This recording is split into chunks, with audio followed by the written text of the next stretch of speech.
treating dry eye and diagnosing dry eye. Certainly we could be better.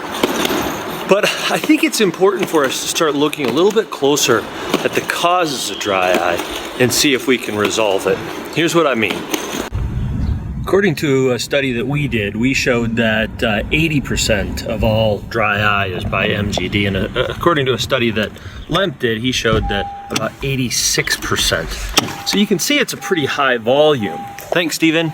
You're welcome. But if MGD is such a huge component of all the dry eye patients, you know, we have to take it pretty seriously. And if MGD is the main component that we're looking at, we want to look at what's causing MGD to get a good understanding that if we can stop that or slow that down, we're going to maybe be able to stop a lot of future dry eye issues, or potentially we're going to be able to help our patients after we've solved their main problem. It all comes down to the pathophysiology and the anatomy.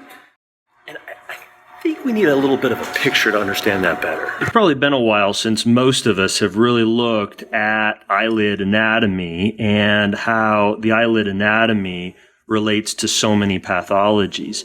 You know, this is really where things kind of come down to it, is meibomian glands, they line the inner lining of the eyelid, and on either side of the central duct is these pods that are called acini, and that's where the meibocytes are made and where they're created. Adjacent to that is where the tarsal plate is, and that tarsal plate, you know, is this firm structure that keeps the integrity of the eyelid to be firm. And adjacent to that is where our muscular orbicularis muscle comes in that helps us with our blink.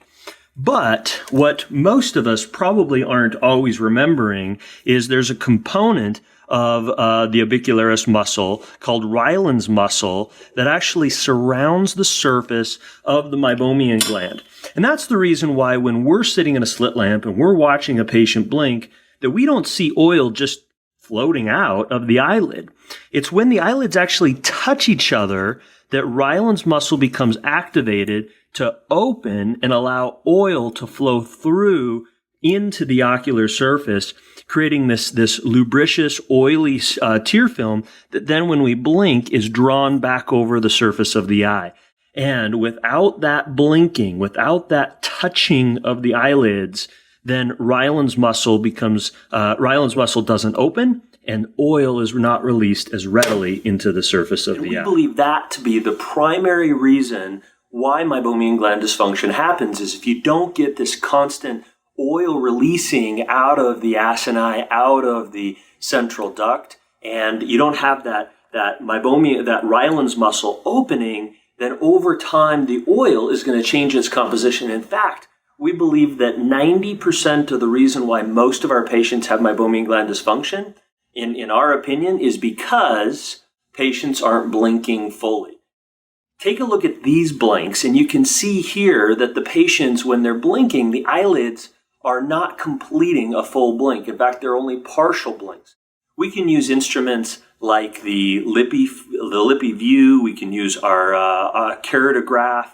We can even use our smartphone to do slow capture measurements of our patient's blink over time and see how poor of a blink that they are. And then it really comes down to, what do we do about it? Well, first of all, is once a patient's oil glands are flowing well, we think that we can keep them flowing well if we keep a patient blinking with regular consistency. And so we educate our patients to improve their blink. And the way we do that is two simple words: think, blink. Think about your blink. Get your patients thinking about blinking. We've found in our clinical practice that when we can get our patients to consciously think about their blink, even for 60 seconds during the day, 10 seconds here, 10 seconds here, 10 seconds here, and get a consistent eyelid closure that's followed by opening and a consistent eyelid closure, that when a patient ends up subconsciously blinking, that their blink is overwhelmingly better. Take a look at these images here. Same patients, the upper portion is showing their improper blink, and their lower portion is showing how they've improved their blink with practice. So we found one of the best ways that we can improve and help our patients be better at what they do is to get them to think about their blink. And I know that seems like a simple solution, but it's made a world of difference in a lot of patients' lives. Even some of the patients that's the only treatment that they needed because they weren't releasing oil consistency into the surface of their eye. So all we did was educate them, teach them to blink more regularly, and we were able to solve a lot of their symptoms and able to make them a lot better. And then last but not least is to make sure that patients show that consistency over time. Overwhelmingly, we see patients who have had issues, have had problems. We solve their problem maybe by putting them on a prescription medication or doing LipiFlow or something to get their oil glands and their inflammation down. But then we've got to keep it away. And just by doing those treatments once, that's probably not going to solve the problem. The patient needs to find what was the original underlying issue, and then we're able to keep their dry eye away. Think about the blink. For Dave Kading and Mila Brujic, we want to thank you for joining us for this episode of Clinical Insight.